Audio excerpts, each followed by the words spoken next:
dalam perjalanan yang sudah kita lewati ini teman-teman, perjalanan panjang yang mungkin kadang kita ngeluh sama Allah gitu kan, kita bilang gini, ya Allah kenapa sih hidup aku nggak adil gitu, kenapa sih masalahnya selalu di aku, kenapa sih ujiannya datangnya bertubi-tubi gitu ya. Intinya kita selalu kayak mengeluh banget sama Allah gitu. Perjalanan yang kita nggak akan nyangka kita bisa melewati itu, ternyata Allah bantu di belakang, Allah bantu dalam setiap prosesnya gitu. Jadi nggak harus kita khawatirkan tentang hal yang seperti itu. Dalam Quran surah Al-A'la yang berbunyi, A'udzubillahi minasyaitonirrajim, Bismillahirrahmanirrahim, Sabbihisma rabbika 'alal ladzi khalaqa fasawwa walladzi qaddara fahada.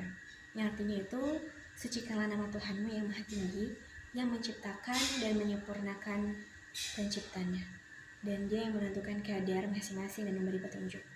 Jadi dari ayat tersebut kita sudah bisa mengambil inti atau mungkin mengambil pelajaran bahwasanya setiap orang, setiap manusia, setiap hamba sudah memiliki kadarnya masing-masing, sudah memiliki porsinya masing-masing. Jadi kita nggak harus khawatir dengan hal yang seperti itu. Jadi kita kayak harus percaya aja dengan ketetapan yang Allah beri gitu. Jadi mulai hari ini teman-teman, kita harus belajar mengenal Allah, terutama mengenal ketetapannya dan juga mengenal kehendaknya. Jadi kalau misalnya hari ini takdirnya di kita nih, berarti Allah ngasihnya di kita, Allah ngasih ketetapannya, Allah ngasih kehendaknya di kita hari ini. Jadi itu bagian juga dari makrifatullah gitu, mengenal Allah, mengenal ketetapan Allah. Jadi kita nggak langsung seuzan sama Allah. Makanya jangan bilang kayak, kenapa sih Allah nggak adil? Kenapa sih Allah nggak sayang kita? Kenapa sih ujiannya datang bertubi-tubi gitu? Karena kita belum mengenal ketetapan Allah gitu. Kita belum mengenal kehendak Allah. Jadi mulai dari sekarang kita belajar mengenal kehendak Allah, biar kita tahu kenapa kita dikasih takdir yang nggak kita suka gitu. Oh ternyata ada kemudahan di baliknya. Jadi mulai dari sekarang kita harus mengenal Allah lewat kehendak-kehendak takdir yang Ia berikan di kita, sehingga kita nggak jadi marah, sehingga kita jadi bersuuzon yang baik tentang Allah. Juga kita berdamai dengan kehendak-kehendak yang Ia berikan ke kita. Sebenarnya tidak ada yang perlu dikhawatirkan. Allah memang tidak menjanjikan hidup selalu mudah. Tetapi 2 kali Allah berjanji bahwa fa innamal usri yusra, innamal usri yusra. Barangkali ujian memang terlalu berat, tapi Allah selalu tahu pundak mana yang lebih kuat untuk memikulnya. Kamu sudah tepat, dan berlindunglah pada tempat yang sebenar-benarnya.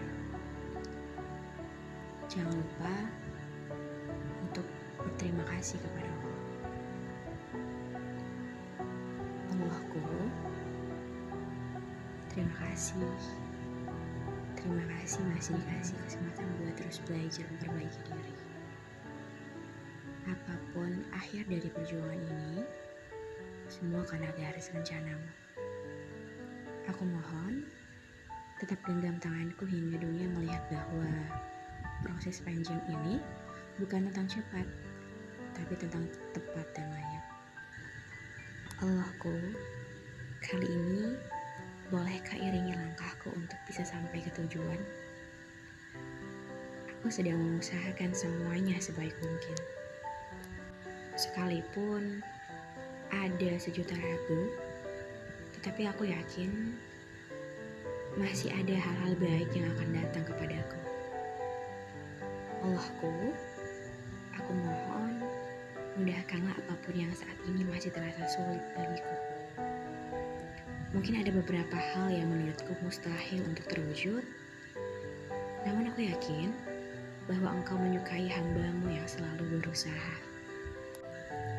Bila semua orang yang paham, kamu harus tahu Allah melihat kok, Allah mendengar, dan Allah tahu. Jadi kalau hari ini kamu lelah, gak apa-apa, istirahatlah dalam doa. Ceritakan padanya walau dengan air mata. Sebab tempat yang paling aman untuk jiwa yang lelah adalah bersujud kepadanya.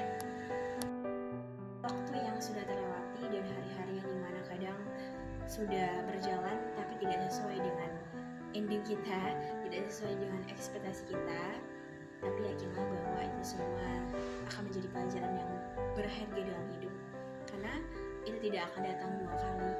Jadi nikmati saja prosesnya, nikmati saja endingnya. Ini hanyalah sebuah perjalanan teman-teman. Jangan terlalu dipikirkan endingnya, tapi dinikmatin prosesnya. Dan ingat, tujuan awal dan niat awal itu untuk siapa? Tentunya untuk orang tua, keluarga, dan orang-orang yang ada di sekitar kita. Jadi banyakin rasa syukurnya, kuatkan lagi ibadahnya, jangan lupa ibadahnya, dan yakinlah Allah bantu dalam setiap prosesnya. Ya sekian, terima kasih untuk semuanya. Wabillahi taufiq wal hidayah. Wassalamualaikum warahmatullahi wabarakatuh.